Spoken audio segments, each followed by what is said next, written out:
চিপাঝাৰত গ্ৰীষ্মকালীন চিত্ৰ ভাস্কৰ্য শিল্প কৰ্মশালাৰ সামৰণি আৰু সম্বৰ্ধনা অনুষ্ঠান সম্পন্ন। ললিত কলা কেন্দ্ৰ গুৱাহাটী আৰু চিপাঝাৰৰ কলাগুৰু ফাইন আৰ্ট এণ্ড ক্ৰাফ্ট একাডেমীৰ উদ্যোগত 25 জুলাইৰ পৰা আৰম্ভ হোৱা গ্ৰীষ্মকালীন চিত্ৰ ভাস্কৰ্য শিল্প কৰ্মশালাৰ শুক্ৰবাৰে সামৰণি পৰে। বিজে বালিকা নিম্ন বুনিয়াদী বিদ্যালয়ত অনুষ্ঠিত সামৰণি অনুষ্ঠানৰ সৈতে সংগতি ৰাখি বিশেষ সম্বৰ্ধনা অনুষ্ঠানো অনুষ্ঠিত কৰা হয়। Kalaguru fine art and craft academy পৰিচালনা সমিতিৰ সভাপতি যাদৱ শইকীয়াৰ সঞ্চালনাত অনুষ্ঠিত সভাত পদ্মশ্ৰী দ্ৰোণ ভূঞা, নীট পৰীক্ষাত সফলতা অৰ্জন কৰা হৃষিকেশ নাথসহ কেইবাগৰাকীও সদ্যঘোষিত হাইস্কুল শিক্ষান্ত পৰীক্ষাত সুখ্যাতিৰে উত্তীৰ্ণ ছাত্ৰ-ছাত্ৰীক চেলেং চাদৰ আৰু মানপত্ৰৰে সম্বৰ্ধনা জ্ঞাপন কৰা হয়।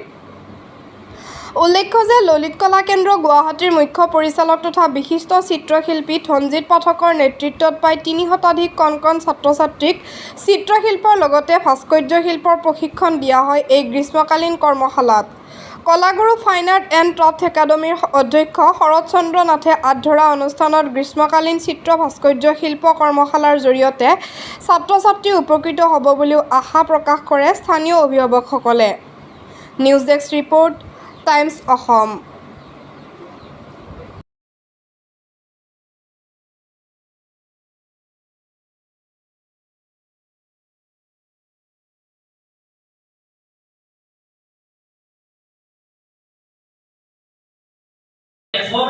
উন্নতি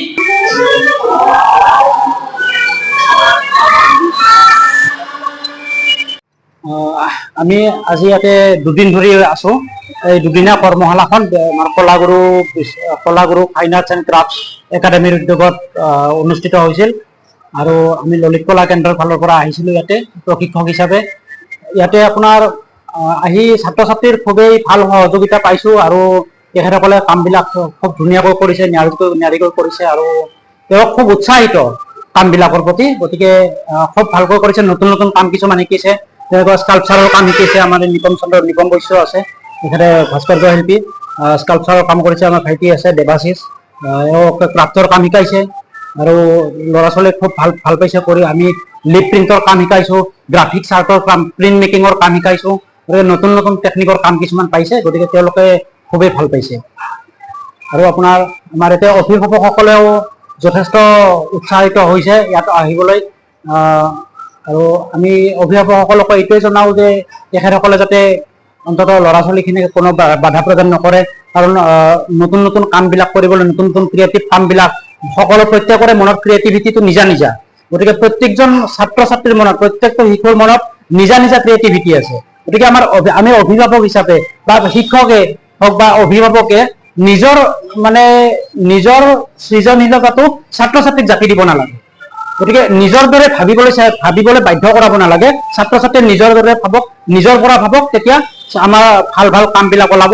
আৰু মই সকলো অভিভাৱকক যিসকলে আহিম বুলি ভাবি আছে, কৰিম বুলি ভাবিছিল বা কৰিব পৰা নাছিল, তেখেতসকলক মই অনুৰোধ জনাওঁ, তেখেতসকলে আমাৰ পিছৰ পৰ্যায়ত যিবিলাক কাৰ্যসূচী হ'ব সেইবিলাকক যাতে অংশগ্ৰহণ কৰে আৰু লগতে স্কুলখনলৈ আহি ছাৰৰ লগত যাতে সহায় সহযোগিতা কৰে, আৰ্ট স্কুলৰ লগত আহি।